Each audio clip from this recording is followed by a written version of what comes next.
Shabbat Shalom, nous revenons au boulot, nous commençons par la salle Bereshit, nous commençons l'année Tash'on, à tout le monde, Shana Tova Mvorechet, Be'ezrat Hashem, qu'on ait une année très fructifiante et très emballante, et dans la Torah et dans les mitzvot, et que des Yeshuot Be'ezrat Hashem. Vous savez que le premier différent qui est cité dans la Torah, c'est le différent entre les deux frères, Caïn et Hevel. Le différent a débuté par l'apport d'un sacrifice à Akadosh Baruch Hu de chacun de sa réussite.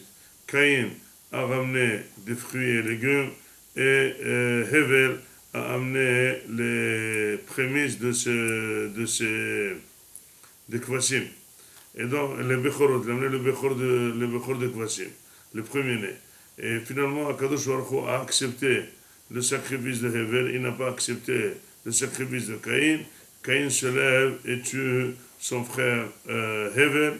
Et Akadosh Baruch Hu qui appelle Caïn lui dit: qu'est-ce que tu as fait? Comment on en est arrivé là? Voilà, le sang de ton frère est en train de crier de la terre.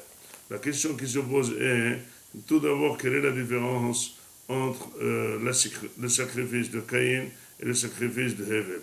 Dit le Malbim quelque chose d'extraordinaire. Il dit que le Caïn a ramené, après un certain temps, quelques fruits pour Akadosh Baruch Hu. Mais Hevel a amené les premiers-nés. Quelle est la différence? Il y avait une différence fondamentale de Mahshava. Quelle est la concurrence d'Akadosh Baruch Hu dans la réussite de l'homme? Caïn pensait qu'Akadosh Baruch Hu aidait l'homme, la réussite était à l'homme, et Akadosh Baruch Hu n'est qu'une aide. Et donc finalement, le premier qui va en profiter de la réussite, c'est lui.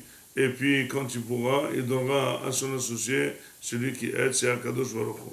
Hevel a pensé tout à fait le contraire, que Akadosh Baruch Hu, c'est lui qui était l'origine de toute la réussite. Étant l'origine de toute la réussite, c'est lui qui devrait recevoir le premier-né. Le premier-né de tous ces Kvasim. Donc finalement, on voit qu'il y a une différence dans la manière de comprendre comment Akadosh Baruch Hu intervient dans la réussite de l'homme. Finalement, Akadosh Baruch Hu a plutôt accepté celui de Hevel, il n'a pas accepté celui de Caïn. Mais quelle est la conséquence atroce de ça? C'est que Caïn n'a pas accepté ça, et il s'est levé, il a tué son frère. Tout d'abord, il est arrivé à tuer son frère. Finalement, quand on rentre en concurrence, quand la personne est vexée elle-même et elle est en concurrence avec son frère, il faut savoir qu'il ne s'appelle plus son frère. C'est ce qu'il dit à Kadosh Baruch Hu, à Caïn. Il dit: pourquoi tu as tué ton frère? Finalement, lui, il a tué Hevel, mais il n'a pas tué son frère. Il a dit: non, tu as tué ton frère.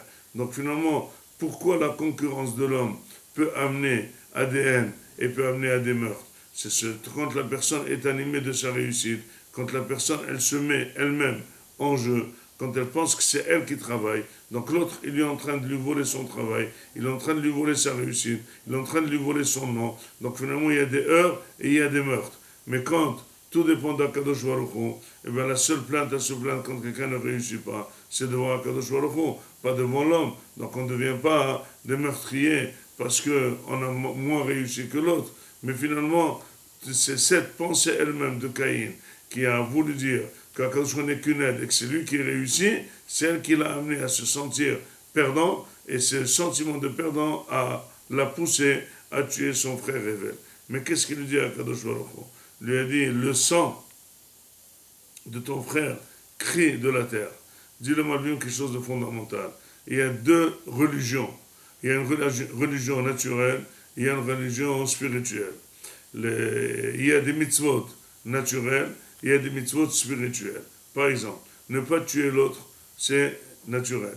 Ne pas voler, c'est naturel. Respecter autrui, c'est naturel. Aider autrui, c'est naturel. Respecter Shabbat, c'est spirituel. Prendre le loulav, c'est spirituel. Allumer Hanouka, c'est spirituel. Allumer le bougie de Shabbat, c'est spirituel. Jeûner Kippour, c'est spirituel. Dis le Malbim quelque chose de fondamental. Toutes les fautes qui sont faites dans la religion naturelle sont payées naturellement dans ce monde. Toutes les fautes qui sont faites de manière spirituelle, eh bien, Akadosh Baruch Hu peut garder la punition dans l'autre monde. Il lui dit, moi, j'ai planté dans la terre des lois naturelles. Celui qui tue est tué. Donc moi, ça ne dépend même pas de Akadosh Baruch Hu. Le sang de ton frère est en train de crier de la terre, ton sang va être pris, c'est pas la peine.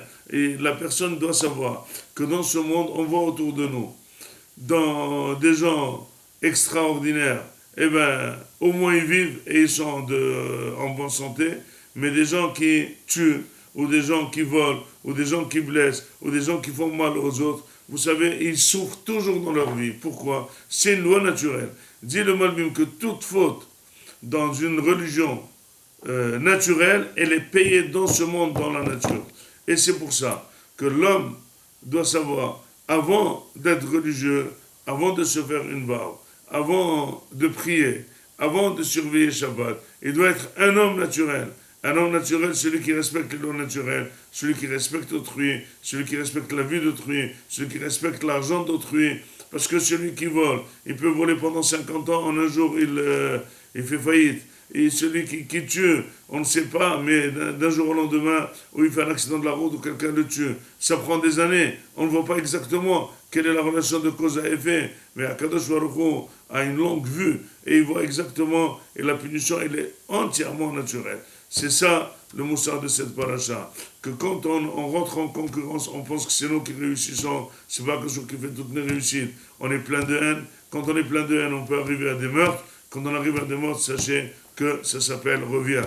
Mais si jamais on est amin, que c'est Akadosh qui nous donne toute notre réussite, c'est lui qui nous guide, c'est lui qui émane toute notre vie entière et notre réussite. Donc on n'est pas animé de concurrence, on n'est pas animé de haine, on aime autrui, on respecte les lois naturelles, on peut commencer à respecter les lois spirituelles pour être zoché, be'olam hazeh, be'olam haba, Shabbat Shalom.